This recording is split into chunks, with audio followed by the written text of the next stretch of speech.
If you have ADHD and you've ever thought, why does this feel so hard for me when everyone else seems to cope? This is an episode for you.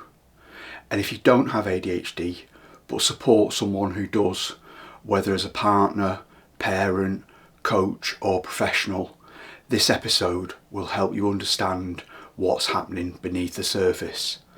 Because ADHD is one of those conditions that's almost always described from the outside.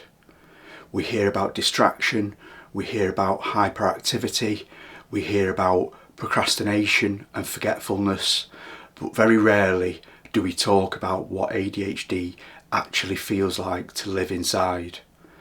And when we miss that internal experience, people with ADHD often don't just miss out on support, they end up carrying a lot of shame that was never theirs to begin with. So today I want to slow this down and talk honestly about the lived experience of ADHD. Not in a dramatic way, not in a superpower way, but in a grounded human way.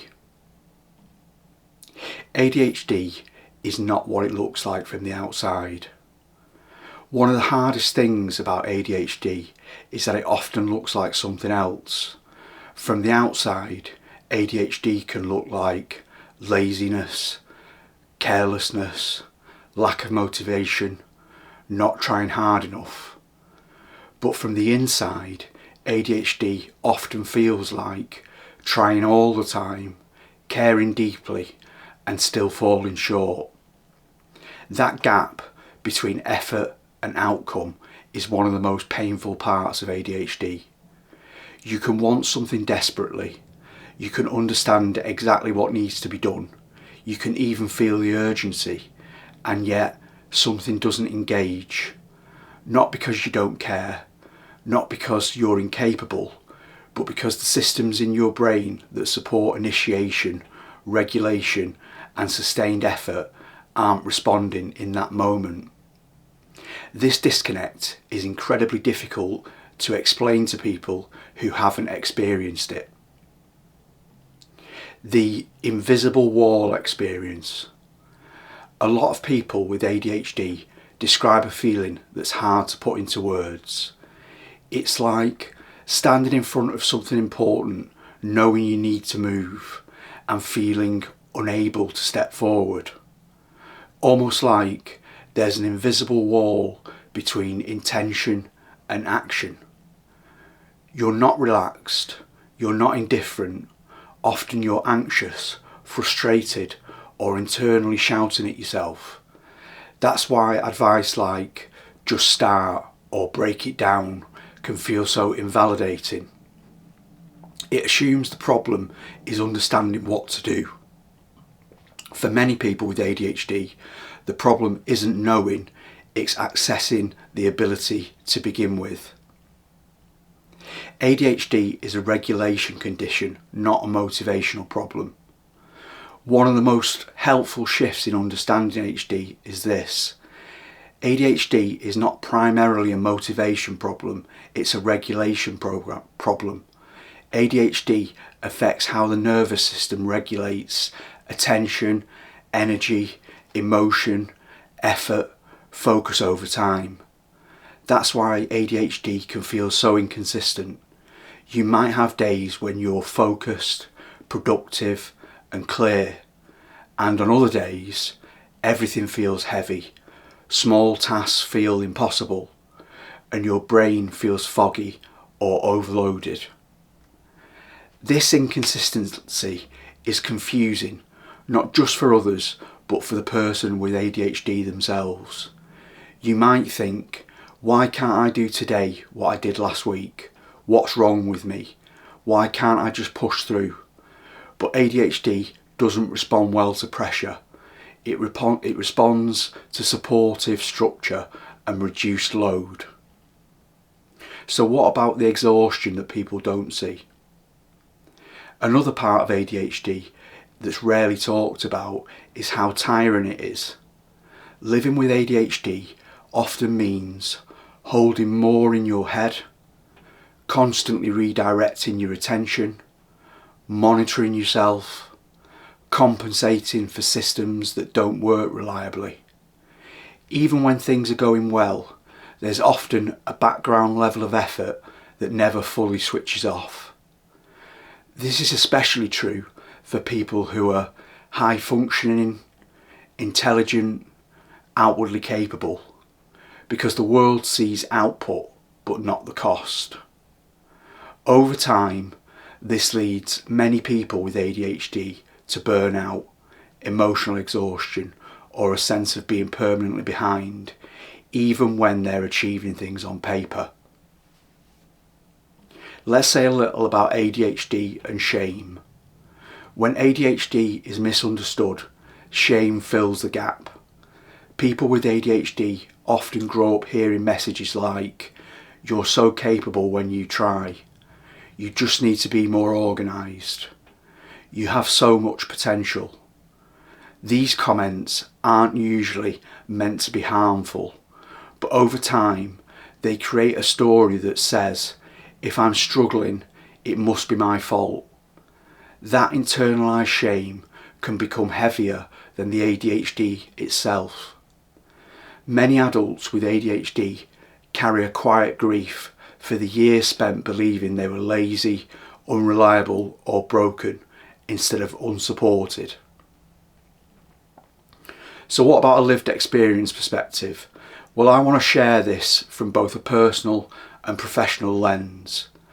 I've lived with combined type ADHD for as long as I can remember, long before I had language for it. It showed up as overwhelm, emotional intensity, difficulty with follow through, and a constant sense of effort. I went on to train and qualify as a mental health nurse, not because my ADHD disappeared, but because I slowly learned how to work with my brain instead of constantly fighting it. What made the difference wasn't motivation, it wasn't discipline, it wasn't finally getting it together, it was support, externalised thinking, reducing friction, creating simple anchors instead of rigid systems. These principles show up again and again in coaching-informed and healthcare settings because they work with real human nervous systems, not idealised one. As you're listening, you might be noticing how much your brain is holding day to day. Later in this episode, I'll mention a simply weekly reset tool that I use in coaching contexts. It's free and it's designed specifically for ADHD to help externalise that mental load and create a steadier place to start. You don't need to do anything with that right now, just keep listening. So ADHD is context dependent. It's another thing that often confuses people with how context sensitive ADHD is. You might function well in structured environments, crisis situations, high interest tasks, and struggle deeply in unstructured time, routine maintenance, and low stimulation work. This leads to a lot of misunderstanding. People assume, well, if you can do that, you should be able to do this. But ADHD doesn't work that way. Interest, novelty, urgency, and emotional safety all influence whether attention engages. This is why ADHD support needs to focus on environment and structure, not just personal effort. So why does try harder backfire? One of the most damaging responses to ADHD is the idea the solution is simply more effort. Trying harder often means more pressure, more self-criticism, more rigid expectations. For an ADHD nervous system, this usually leads to shutdown, avoidance, emotional dysregulation. Support works better than pressure, structure works better than motivation, and compassion works better than shame. So what actually helps? What tends to help people with ADHD isn't perfect routines, extreme productivity systems, constant self-optimization. It's things like externalizing plans onto paper, reducing the number of decisions, having reset points instead of fresh starts, creating anchors you can return to when things drift. This is the philosophy behind coaching-based ADHD tools. They don't assume consistency, they assume fluctuation, and that's why they work. Don't forget that ADHD isn't a moral failure. I want to be very clear about this. ADHD is not laziness, lack of character, lack of intelligence, or lack of care. It's a difference in how attention and regulation are managed by the nervous system.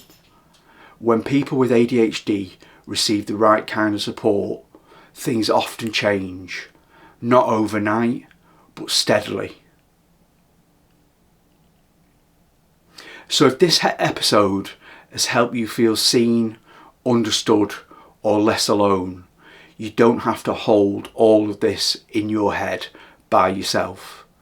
You can download the free Anchor ADHD weekly reset using a link in the show notes or description. It's a calm, practical tool designed to help reduce overwhelm and create a steadier place to start each week, especially when things feel messy or hard to organise mentally. It's not a cure, it's not a fix, it's simply support that works with the ADHD brain, not against it.